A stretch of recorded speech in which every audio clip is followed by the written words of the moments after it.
19 वर्षीय तरुण यूपीवरून पुण्यात शिक्षणासाठी आला आणि या दरम्यान त्याला घरातून पैसे मिळत नाही, त्यामुळं त्यांनी शक्कल लढवत थेट स्वतःला किडनॅप करण्याचा एक बनाव रचला आणि थेट असाच एक व्हिडिओ रेकॉर्ड करत घरी पाठवला।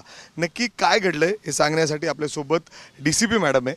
नक्की मॅडम, कशा पद्धतीने हा सगळा प्रकार समोर आला, नक्की काय होत होतं?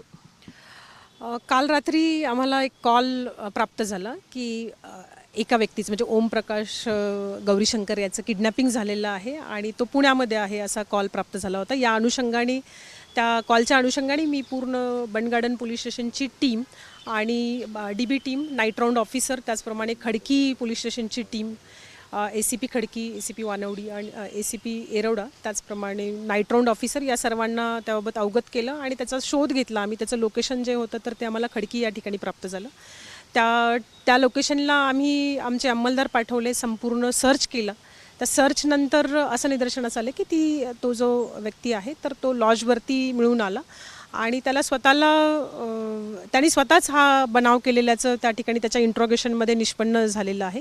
त्याला काही पैशाची आवश्यकता होती, त्यामुळे त्यांनी हा प्रकार जो आहे स्वतःच व्हिडिओ बनवले किडनॅपिंगचे आणि स्वतःच आपल्या घरच्यांना ते पाठवून स्वतःच्या किडनॅपिंगचा बनाव केलेल्याचं निष्पन्न झालेलं आहे। मॅडम, त्याला हे पैसे कशासाठी हवे होते? कारण तो पुण्यामध्ये शिकत होता, तो सातत्याने घरच्यांकडून पैशाची मागणी करत होता आणि पैसे मिळत नाही म्हणून त्यांनी हे सगळं, का कोणी अजून सुद्धा आहे यामध्ये? नाही, सध्या तरी असंच निष्पन्न होतं की त्याला पैशाची आवश्यकता होती म्हणून त्यांनी हे केलेलं आहे। अजून पुढचे जे आहेत तर त्याच्याकडे चौकशी सुरू आहे। ठीक आहे। किती साधारण पैशाची मागणी केली होती घरी, असं काय मॅडम?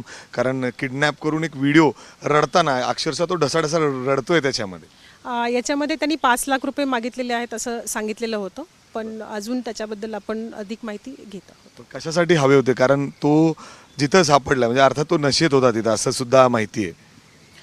त्याला आवश्यकता होती म्हणूनच त्यांनी मागितलेले होते पैसे। तो दारू पिलेल्या अवस्थेमध्ये काल मिळालेला होता, तर त्याच्याबाबतची अधिक चौकशी सुरू आहे। मॅडम, याच्यामध्ये आपण काही दाखल केलंय? पुढे तपास कशा पद्धतीने? नाही, त्याच्याबद्दलची तक्रार जी आहे ती यूपीकडून म्हणजे यूपी पोलीसकडून होती, कंट्रोलला कॉल होता, त्या अनुषंगाने आम्ही ही कारवाई केलेली आहे। याबाबतचे सर्व डिटेल्स हे आपण त्यांना शेअर केलेले आहेत, तर त्याच्याबाबतची पुढची कारवाई त्यांच्याकडून किंवा याच्यावरती आपण पुढं कारवाई निश्चित करू। ठीक। अर्थात जर आपण बघितलं तर पुण्यात शिकण्यासाठी आलेला हा तरुण आणि त्याला थेट 5 लाख रुपयाची गरज पडते। कशासाठी तर त्यांनी ते स्पष्ट केलेलं नाही, मात्र अशा पद्धतीने घरच्यांना एका अर्थाने ब्लॅकमेल करून 5 लाख रुपयाची तो मागणी करत होता आणि त्यासाठी त्यांनी अक्षरशः रडताना, ढसाढसा रडतानाचा व्हिडिओ रेकॉर्ड करून की त्याला किडनॅप करण्यात आलेला असा सगळा बनाव रचत त्यांनी तो घरच्यांना पाठवला आणि अशा पद्धतीने हा सगळा पर्दाफाश पुणे पोलिसांनी केला आहे।